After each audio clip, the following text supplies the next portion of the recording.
Ang pangalan ko ay Maria Reyes.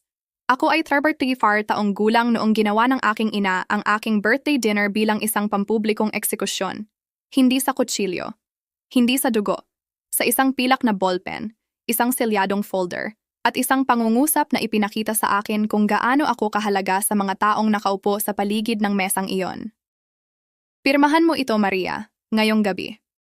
Ang silid ay biglang tumahimik nang napakabilis na narinig ko ang pag-crack ng yelo sa loob ng baso ng isang tao. Tiningnan ko ang dokumento sa harap ko. Makapal ito. Legal. At may mga maliit ng dilaw na tab kung saan dapat mapunta ang pirma ko. Hindi ako pinayagang basahin ito. Hindi ako pinayagang magtanong. Inaasahan lang nilang sumunod ako, ngumiti, at magpanggap na ito ay pagmamahal. Ano ito? Tanong ko. Hindi gumalaw ang mukha ng aking ina, pero ang boses niya ay bumaba ng sapat para tumagos. Pinoprotektahan nito ang pamilya. Doon ko nalaman na hindi nito pinoprotektahan ako. Inabot ko ang unang pahina, pero sinampal niya ang kanyang palad sa ibabaw nito. Hindi sapat ang lakas para makagawa ng pasa. Sapat lang para ipahiya ako sa harap ng lahat. Lagi kang mahirap, sabi niya. Laging walang utang na loob. Laging naniniwalang mas matalino ka kaysa sa amin. Tumingin ako sa paligid ng mesa na naghihintay na may magsalita. Wala ni isa. Pagkatapos ay tumayo siya, itinuro ang pintuan sa harap at sumigaw, "Umalis ka!" Sinuportahan siya ng buong pamilya. Walang kumurap, walang sumunod sa akin. At hindi ako umiyak, hindi ako nanalangin. Kinuha ko lang ang coat ko, iniwan ang hindi ko hinawakang birthday cake, at lumabas na may isang nakakatakot na kaalaman. Pinili niya ang gabing iyon dahil akala niya wala akong mapupuntahan. Bago ko sabihin sa iyo ang sinabi niya pagkatapos, at kung ano ang nangyari matapos akong lumabas. Sabihin mo sa akin, anong oras na sa iyo ngayon, at saan ka nanonood? Curious ako kung gaano kalayo aabot ang kwentong ito. Naupo ako sa kotse ko sa labas ng gate ng eksaktong 7 minuto. Alam ko dahil pinanood ko ang dashboard clock na nagbago mula 9:42 hanggang 9:49 habang ang bahay sa likod ko ay kumikinang na parang walang nangyari. Sa mga bintana, nakikita ko pa rin ang mga anino na gumagalaw sa dining room. Marahil ay may nagbubulungan. Marahil ay may tumatawa ng nerbyoso. Marahil ay may naglilinis na ng cake sa mesa. Binubura ako na parang mantsa. Ang dating Maria ay magmamaneho sana sa hotel at uulit-ulitin ang bawat insulto hanggang sa madaling araw. Ang dating Maria ay susulat sana ng mahabang mensahe na nagtatanong kung bakit ako kinasusuklaman ng sarili kong ina. Pero ang babaeng nakaupo sa kotse na iyon ay naghanda ng mga taon para sa isang gabing ayaw niyang paniwalaan na darating. Hindi ako broke. Hindi ako helpless. At hindi ako ang nalilitong anak na akala nila ay madaling iipitin. Sa loob ng 11 taon, nagtrabaho ako bilang forensic maritime appraiser. Ang uri ng espesyalista na tinatawag ng mga insurance company kapag nawawala ang yate, nasusunog ang cargo ship, gumuho ang dock, at nagsisinungaling ang mga bilyonaryo tungkol sa halaga ng kanilang assets. Alam ko kung paano subaybayan ang ownership sa pamamagitan ng shell companies. Alam ko kung paano basahin ang mga kontrata na isinulat para mahuli ang mga tao. At 3 buwan ang nakalipas, naibenta ko ang minority stake ko sa isang marine risk software company na tahimik kong tinulungan na itayo sa ilalim ng ibang holding name. Akala ng pamilya ko ay may kakaibang maliit na consulting job lang ako. Wala silang ideya na ang payout ko ay nakapasok na sa escrow 2 araw bago ang birthday ko. Wala rin silang ideya na ang dokumentong gusto ng ina kong pirmahan ko ay hindi birthday surprise. Isa itong financial ambush. Bandang 9:52, kumulog ang phone ko. Email ito mula sa closing attorney para sa Isla Bato Estate, isang pribadong isla sa baybayin ng Batangas na may kastilyong bato na itinayo ng isang shipping magnate noong 1920s. Pinuntahan ko ito 6 na linggo ang nakalipas sa ilalim ng anonymous buyer profile, bahagyang bilang investment, bahagyang bilang hamon sa sarili. Ang estate ay nakalist sa 94 million. Pagkatapos ay binaba sa 87 matapos ang isang failed foreign bid.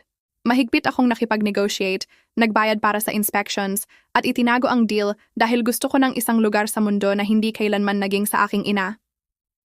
Ang email ay nagsabi, funds verified, isasagawa ng seller ang final transfer sa 8:30 a.m. bukas.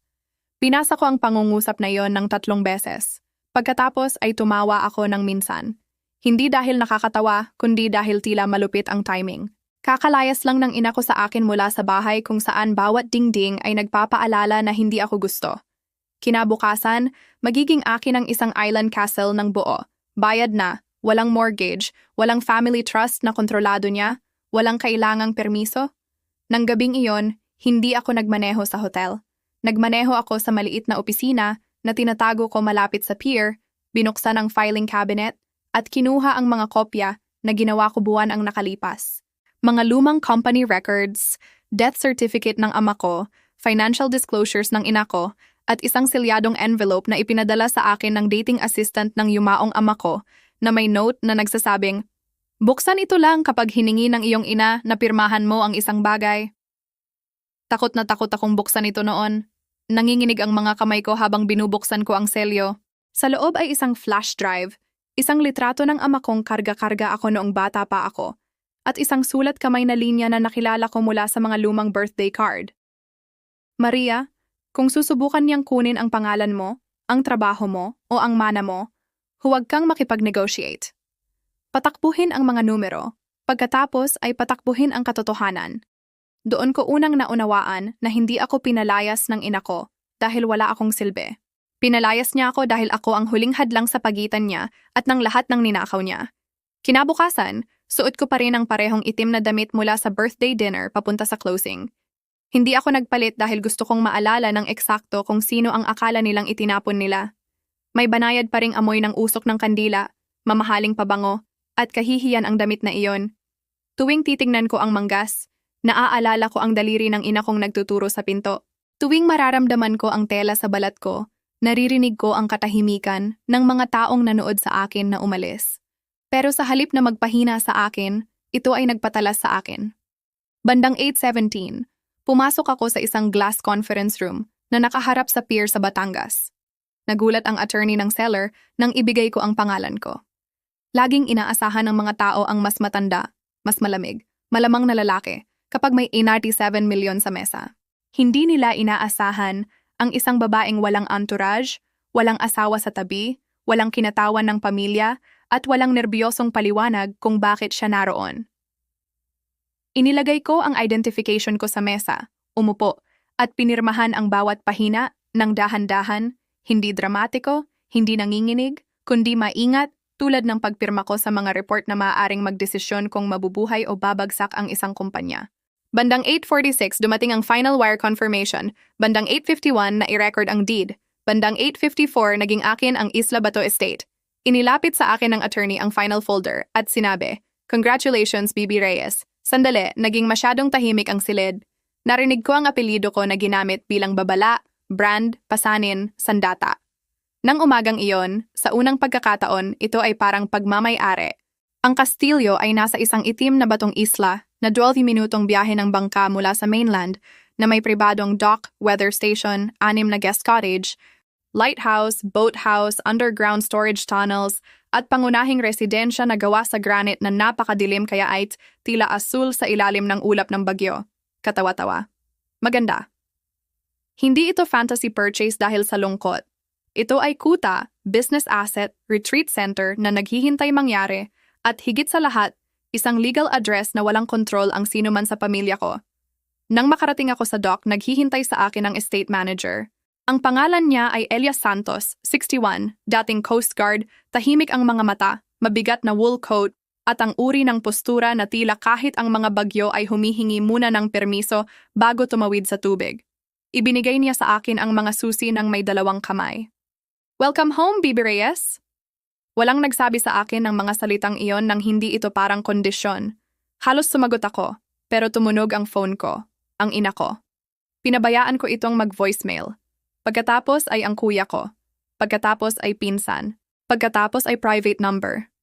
Bandang tanghali, may 32 missed calls, 11 voicemails, at isang text mula sa ina ko. "Napahiya mo ako kagabi. Umuwi ka bago pa ito lumala. Hindi ligtas ka ba? Hindi pasensya na. Hindi man lang nasaan ka. Umuwi ka bago pa ito lumala." Ipinakita ko kay Elias ang mensahe dahil kailangan ko ng isang saksi para patunayang hindi ko inililikha ang kalupitan. Binasa niya ito ng minsan, pagkatapos ay ibinalik ang phone. Ang mga taong gumagamit ng tahanan bilang tali ay kinasusuklaman kapag natutunan mong buksan ang mga pinto. Doon ako unang nagtitiwala sa kanya. Sa mga sumunod na araw, natutunan ko ang ritmo ng isla. Kailangan ng upgrade ang generator system. Basag ang salamin ng lumang greenhouse. Hindi nagagamit ang lighthouse para sa tours sa loob ng mga taon. Ang mga cottage ay maaaring maging artist residencies, legal retreats, o marahil summer program para sa mga babaeng nagtatayo muli pagkatapos ng financial abuse. Bawat silid ay nagbibigay sa akin ng ideya. Bawat nakalock na cabinet ay nagpapaisip sa akin kung ano ang labis kong kinatatakutan buksan sa sarili kong buhay. Pero ang kapayapaan ay hindi dumating ng malinis. Dumating ito ng pira-piraso sa pagitan ng mga banta. Nagsimulang magpadala ang ina ko ng mga mensahe sa pamamagitan ng mga kamag-anak. Bawat isa ay nakabalat kayo bilang pag-aalala. Impulsive ka. Hindi mo kayang pamahalaan ang ganyang property. Nag-aalala ang lahat sa mental state mo. Hindi random ang mga parira lang iyon. Legal language iyon. Nagtatayo siya ng kwento na unstable ako. Sa ikatlong gabi, may pinsan na nagpadala sa akin ng voice message na nagsasabing isinasaalang-alang ng ina ko ang mga options dahil naging alarming ang ugali ko. Pinakinggan ko ito ng 2 beses. Pagkatapos ay i-forward sa temporary inbox ng attorney ko nang hindi sumagot. Doong nalaman ko na ang dokumentong sinubukan niyang pilitin akong pirmahan ay malamang na nagbigay sa kanya ng autoridad sa assets ko. Marahil pati sa medical decisions ko. Marahil pati sa company proceeds ko. Ang tanong na nagpuyat sa akin ay hindi kung bakit niya gusto ang kontrol, kundi kung gaano katagal niya ito pinaplano. Sa ika-4 na gabi, habang binubugbog ng ulan ang mga bintana ng kastilyo, kumatok si Elias sa pinto ng library at ibinigay sa akin ang maintenance binder mula sa mga dating may-ari. May nahanap ako sa likod ng false panel sa archive room, sabi niya. Sa loob ng binder ay property map, pero sa likod nito ay kopya ng lumang visitor log. Isang pangalan ang lumitaw ng 3 beses sa loob ng 7 taon. Ang ina ko, nandoon na siya sa Isla Bato. Matagal bago ko ito binili. Matagal bago ko alam na meron ito. At biglang, ang ligtas kong lugar ay hindi na pakiramdam na random. Parang bitag na nabigo ang isang tao isara bago ako pumasok. Tinitigan ko ang pirma ng ina ko sa visitor log hanggang tila gumalaw ang tinta. Margarita Reyes. Hindi mapagkakamalang sulat kamay niya. Lahat ay matatalas na anggulo at perpektong pressure, na parang kahit ang papel ay dapat matakot na biguin siya. Ang unang pagbisita ay 15 taon ang nakalipas, 2 buwan pagkatapos mamatay ang ama ko. Ang pangalawa, 8 taon ang nakalipas, nung tinanggal ako sa family's charitable foundation dahil hindi ako bagay sa public image. Ang ikatlong pagbisita ay noong nakaraang taglamig, 3 linggo bago ako makatanggap ng mysterious anonymous tip na maaaring undervalued ang Isla Bato. Nanlamig ang tiyan ko. Akala ko ako ang nakahanap ng isla. Ngayon ay nagtataka ako kung inilagay ba ang isla sa landas ko. Ako ba ang buyer o may gumagabay sa akin papunta sa battlefield na inihanda ng ama ko ng mga taon bago ko naintindihan ang digmaan? Tinulungan ako ni Elias na maghanap sa archive room. Sa likod ng mga lumang ledger, kalawang na susi, bitak na leather trunks, at amoy-amag na shipping maps, nakahanap kami ng nakalock na metal document case na may pangalan ng original na shipping family. Ang susi ay nakatape sa ilalim ng drawer. Halos masyadong halata. Parang may gustong mahanap ito ng tamang tao, pero makaligtaan ng sino mang nagmamadali. Laging nagmamadali ang ina ko kapag may hindi pagmamay-ari niya. Sa loob ay mga kopya ng meeting notes, wire records, litrato, at isang liham na naka-address sa ama ko. Ang liham ay mula sa isang lalaking nagngangalang Carlos Villanueva, isang estate attorney na kumatawan sa ilang lumang pamilya sa Batangas. Sinabi nito na inupahan ng ama ko siya para gumawa ng independent trust para sa akin, hiwalay sa ina ko, na pinondohan sa pamamagitan ng maritime investments na ginawa ng ama ko bago siya mamatay. Dinisenyo ang trust na ilabas ng staged. Edukasyon sa 21, seed capital sa 25, full access sa 35, o mas maaga kung susubukan ng ina ko na kunin ang legal control sa akin. Ako ay 34. 1 taon na lang, maliban kung ang nakaraang gabi ay bilang attempt. Huminto ang hininga ko ng labis na masakit. Alam ng ama ko. Marahil hindi lahat, pero sapat. Sapat para gumawa ng legal shield para sa anak na hindi man lang alam na kailangan niya ito.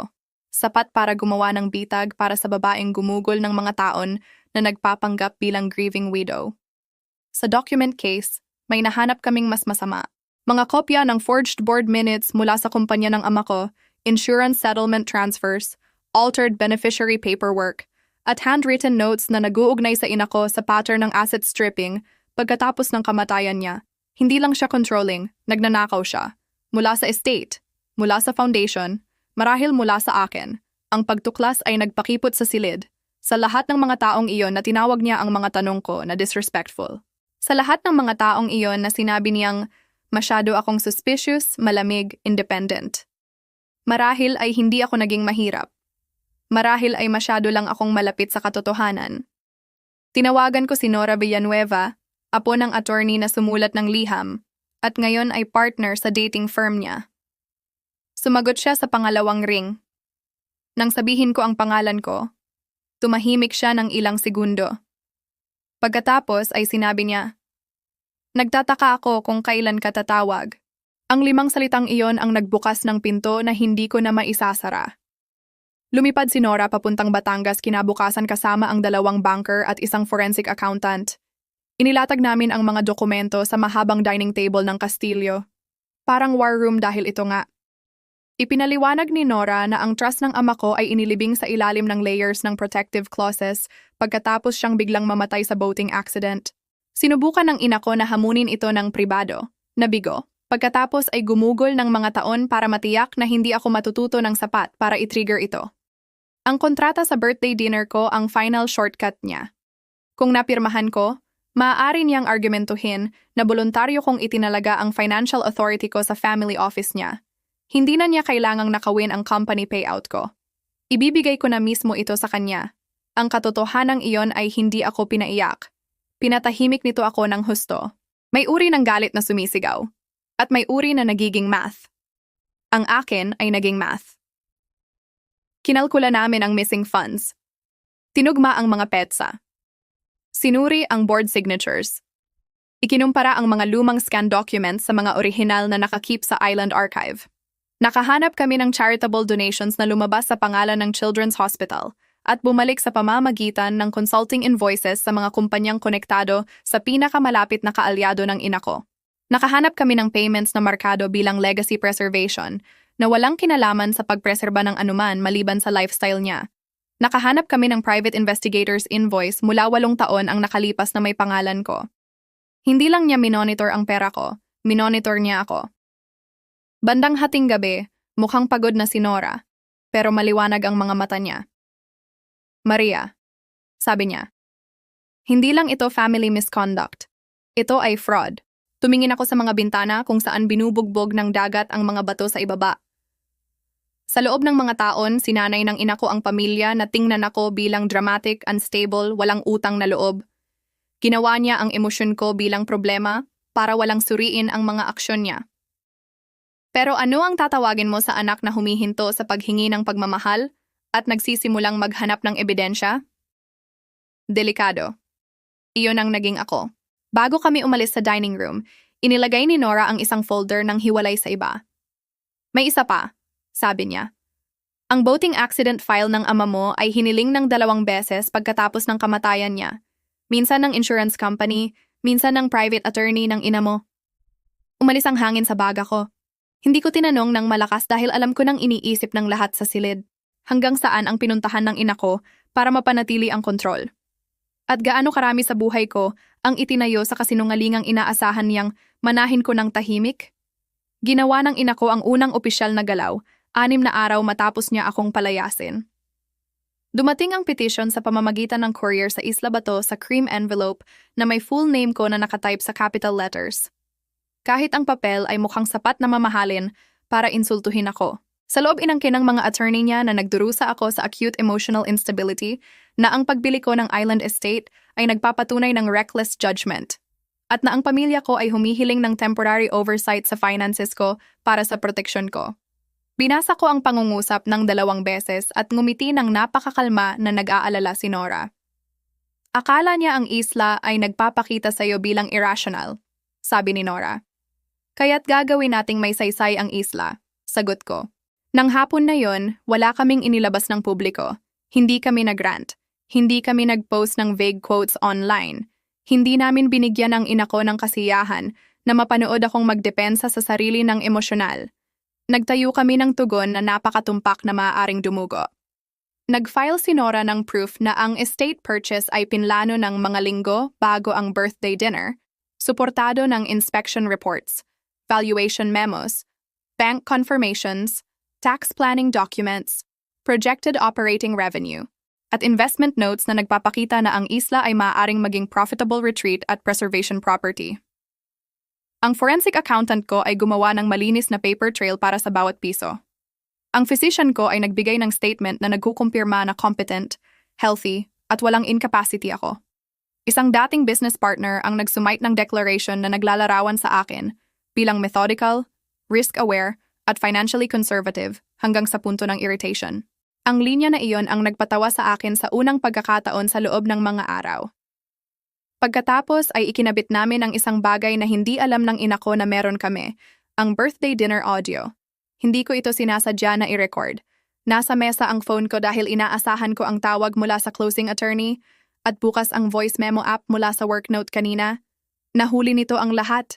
Ang demand niya, ang pagtanggi niyang hayaang basahin ko ang kontrata, ang sigaw niya, ang katahimikan ng pamilya, ang tunog ng upuan ko na dumudulas pabalik habang umaalis ako. Pinakinggan ni Nora ng minsan, tinanggal ang salamin at sinabi, "Binabago nito ang temperatura. Pero hindi ko lang gusto ang legal victory. Gusto ko ng katotohanan na may mga saksi." Kaya inanyayahan namin ang foundation board, 2 journalist na espesyalista sa non-profit fraud, at ilang miyembro ng pamilya sa private clarification meeting sa hotel conference room sa Maynila. Ang imbitasyon ay isinulat ng sapat na magalang na hindi matanggihan ng ina ko nang hindi mukhang guilty. Dumating ang ina ko ng naka-winter white, perlas sa leeg, ngumingiti na parang babaeng dumadalo sa charity luncheon. Inaasahan niya ang humihinang anak. Nakita niya ang projector screens, binders, attorneys, auditors, at ako na nakatayo sa harap ng silid sa navy suit. Sa unang pagkakataon sa buhay ko, hindi ako nakaramdam ng maliit sa tabi niya. Hindi ako nakaramdam na nakakadismaya niyang anak. Nakaramdam ako na parang saksi na tinawag ng katotohanan. Nire-record ang meeting na ito, anunsyo ni Nora. Humigpit ang ngiti ng ina ko. "Maria, hindi ito kailangan," sabi niya. "Dapat manatiling pribado ang family matters." Iyon ang pangungusap na ginagamit ng mga tao kapag ang privacy ay nangangahulugang proteksyon para sa guilty. I-click ko ang remote. Ang unang slide ay nagpakita ng dokumentong sinubukan niyang pilitin akong pirmahan. Ang pangalawa ay nagpakita ng clause na nagbibigay sa family office niya ng emergency authority sa assets ko. Ang ikatlo ay nagpakita ng company payout date ko. May bulungan sa silid. Lumipat ang kuya ko sa upuan, nawalan ng kulay ang mukha ng tiya ko. Pagkatapos ay pinalabas ni Nora ang audio. Puno ang speakers ng boses ng ina ko. "Pirmahan mo ito, Maria, ngayong gabi." Pagkatapos ay umalis ka. Walang gumalaw, walang umubo. Walang nagligtas sa kanya mula sa tunog ng sarili niya. Nakatitig ang mga kapatid ko sa mesa. Tinakpan ng tiya ko ang bibig. Tumingin sa akin ang ina ko ng may galit na puro na tila honest. "Nire-record mo ang sarili mong pamilya," sabi niya. Tiningnan ko siya at tinanong ang unang tanong na mahalaga. "Bakit ka natatakot na basahin ko ang kontrata?" Hindi siya sumagot, kaya i-click ko ang susunod na slide. Wire transfers, forged minutes, foundation money na dinaan sa fake consulting agreements, altered beneficiary forms, private investigators invoice na may pangalan ko. Sumandalang journalist sa likod. Bulong ng board member, "Margarita, ano ito?" Biglang tumayo ang ina ko nang tumama ang upuan sa dingding. "Ninakaw na mga dokumento ang mga ito," sagot niya ng galit. Sumagot si Nora, "Hindi, ito ay estate records na pagmamay-ari ng trusts at entities na walang autoridad ang opisina mo baguhin." Pagkatapos ay lumitaw ang final slide. Visitor logs ng Isla Bato na may pirma ng ina ko.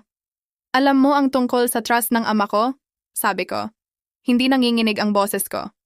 "Pumunta ka sa isla ng 3 beses dahil dito nakahide ang bahagi ng archive. Hindi mo ako pinalayas dahil napahiya ako sa'yo. Pinalayas mo ako dahil nauubusan ka na ng oras." Bumitak ang maskara niya. Hindi ganap. Sapat lang para makita ng lahat ang panik sa ilalim. "Walang utang na loob na batang babae," bulong niya, pero nahuli ito ng mikropono sa conference table. Narinig ng silid ang bawat salita. At iyon ang sandali kung kailan nag-shift ang kapangyarihan. Hindi dahil mas malakas akong sumigaw. Hindi dahil sinuklian ko siya ng insulto. Kundi dahil natutunan ko ang isang bagay na kinatatakutan ng mga controlling people. Isang kalmadong biktima na may receipts. Nagsimulang maunawaan ng pamilya ko ang naintindihan ko sa ulan sa Isla Bato. Hindi pinoprotektahan ng ina ko ang pamilya mula sa akin. Pinoprotektahan niya ang sarili mula sa katotohanan. Paglubog ng araw, mas mabilis nang gumagalaw ang kwento kaysa kontrolin ng ina ko. Tinawag ito ng isang journalist na private family dispute na may public financial consequences. Tinawag ito ng pangalawa kung ano talaga ito. Charity fraud scandal na nakatay sa attempted financial control petition laban sa adult daughter. Sinuspinde ng foundation board ang ina ko pending investigation sa loob ng 24 oras.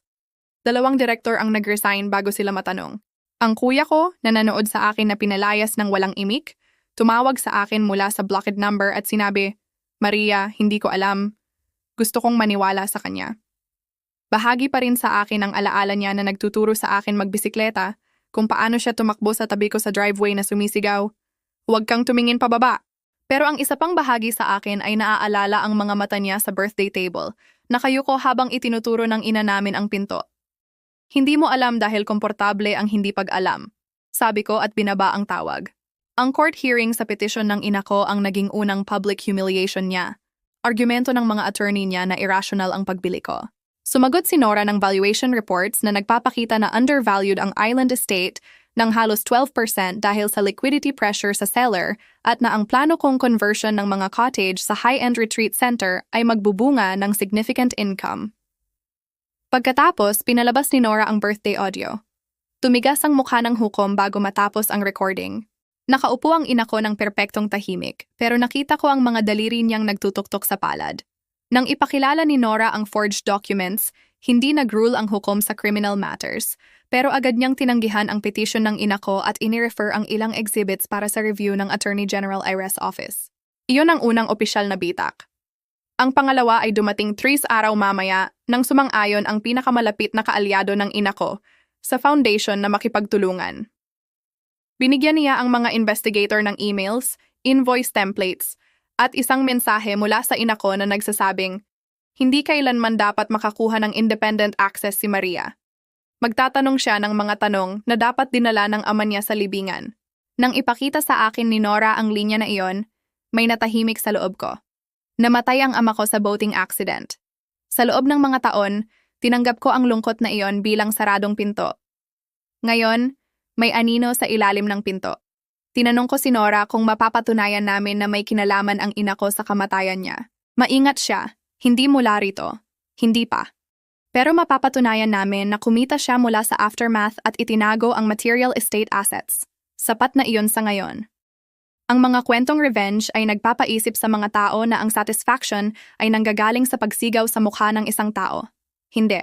Ang tunay na satisfaction ay ang mapanood ang taong nagtayo ng trono mula sa mga kasinungalingan na matuklasan na bawat dokumento ay may petsa, bawat wire ay may destinasyon, at bawat saksi ay sa kalaunan ay napapagod sa pagiging gamit.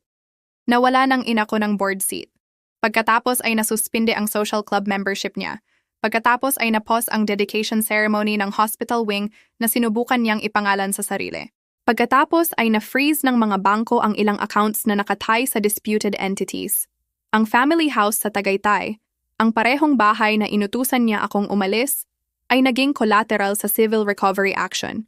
Tumawag siya sa akin nang minsan pagkatapos noon. Sumagot ako dahil gusto kong marinig kung ano ang tunog ng babaeng tulad niya nang walang audience. "Sinisira mo ang pamilyang ito," sabi niya. Nakatayo ako sa library ng Isla Bato na tinitingnan ang litrato ng ama ko sa desk. "Hindi," sabi ko. "Dinodocument ko kung sino ang gumawa na." Huminga siya ng malakas sa phone. "Akala mo ba ang isla na iyon ay ginagawa kang untouchable?" "Hindi," sabi ko. "Ang katotohanan." Sa unang pagkakataon, wala siyang comeback. Ang pag-aresto sa kanya ay hindi nangyari tulad sa pelikula. Walang dramatic na pagsigaw. Walang pulis na hinihila siya pababa sa marble steps habang kumikislap ang kamera.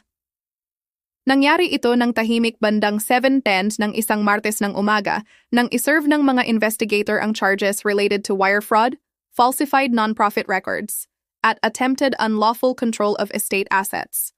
Ang footage mamaya ay nagpakita sa kanya na naka-sunglasses, hawak ang coat sa leeg, tumatangging tumingin sa mga reporter. Kumuha ang kuya ko ng plea deal para sa minor participation matapos aminin na pinirmahan niya ang mga dokumentong hindi niya binasa. Nag-resign ang tiya ko mula sa bawat board na kinauupuan niya. Ang mga pinsan na dating tinawag akong unstable ay nagsimulang magpadala ng apologies na parang legal drafts. Hindi ko sinagot ang karamihan sa kanila. Ang pinakakakaiba ay hindi ang kanilang pagtataksil.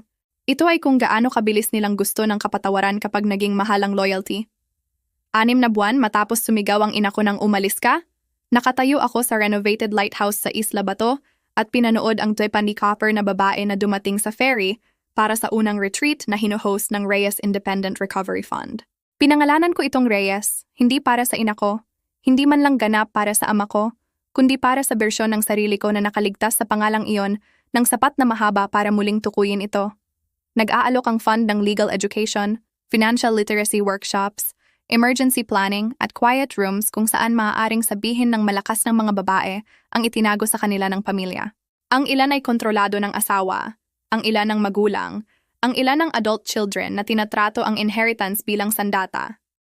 Wala sa kanila ang nangangailangan ng kastilyo para maging malaya, pero sa isang weekend, nakatayo sila sa loob ng isa at naaalala na maaaring buksan ang nakalock na pinto. Pinapatakbo ni Elias ang island operations ng may kalmadong precision ng ship captain. Nanatili si Nora bilang counsel para sa fund. Napuno ang mga cottage ng guro, nurse, artist, accountant, at mga ina na nakalimutan na pinapayagan silang maghangad ng anuman para sa sarili. Sa unang gabi, sinabi ko sa kanila ang softened version ng kwento ko. Hindi dahil gusto ko ng awa, kundi dahil ang katahimikan ng lugar kung saan tumutubo ang ngipin ng manipulation. Sinabi ko sa kanila na noong gabing pinalayas ako, akala ng pamilya ko na ang kahihiyan ay magpapaliit sa akin. Sa halip, nilinaw nito ako. Sinabi ko sa kanila na ang pera ay hindi ako naligtas ng mag-isa. Ang ebidensya ang nagligtas sa akin. Ang paghahanda ang nagligtas sa akin. Isang honest attorney, isang steady witness, isang hindi nabuksang envelope, at isang desisyon na hindi gumapang pabalik ang nagligtas sa akin. Nagpatuloy ang kaso ng ina ko ng mga buwan. Sa kalaunan ay nag-plead guilty siya sa ilang financial crimes para maiwasan ang mas mahabang trial. Nawala sa kanya ang bahay sa Tagaytay, karamihan sa personal fortune niya, at ang public identity na pinakinis niya sa loob ng 30 taon. Tumigil ang society pages sa pagtawag sa kanya bilang philanthropist. Tinawag siya ng court documents bilang defendant. Akala ko ay gagawin akong victorious nito tuwing umaga. Hindi. Sa ilang umaga, namimiss ko pa rin ang ina na nais ko sanang siya. Namiss ko ang isang babaeng hindi kailanman umiral maliban sa pag-asa ko.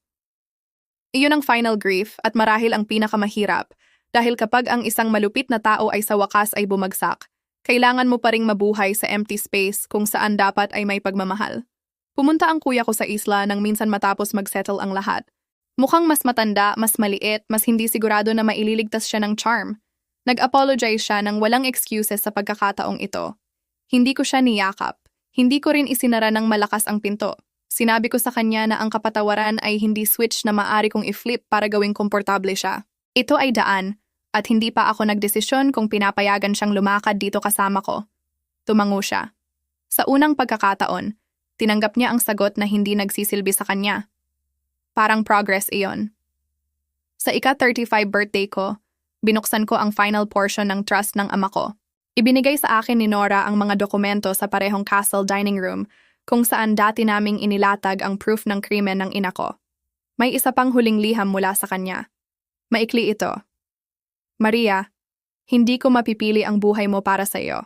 Maaari ko lang iwanan sa iyo ang mga tools. Magtiwala sa isip mo. Protektahan ang pangalan mo. Magtayo ng ligtas na lugar pero huwag kang maging bato para makaligtas sa bato. Binasa ko ang linya na yon ng maraming beses. Huwag kang maging bato para makaligtas sa bato, kaya hindi ako naging.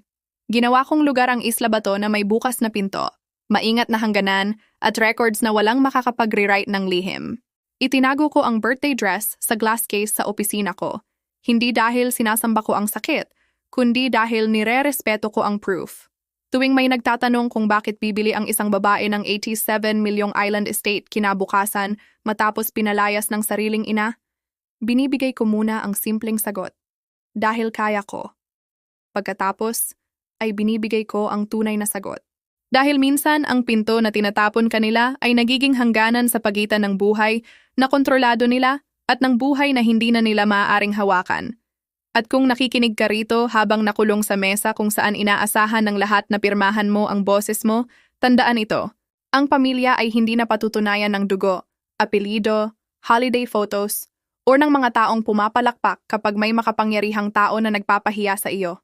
Ang pamilya ay napatutunayan ng proteksyon, ng katotohanan, ng tapang na tumayo sa tabi mo kapag mas madali ang katahimikan. Sumigaw ang ina ko ng, "Umalis ka," dahil akala niya ang exile ay parusa. Hindi niya naisip na ito ang magiging mana ko.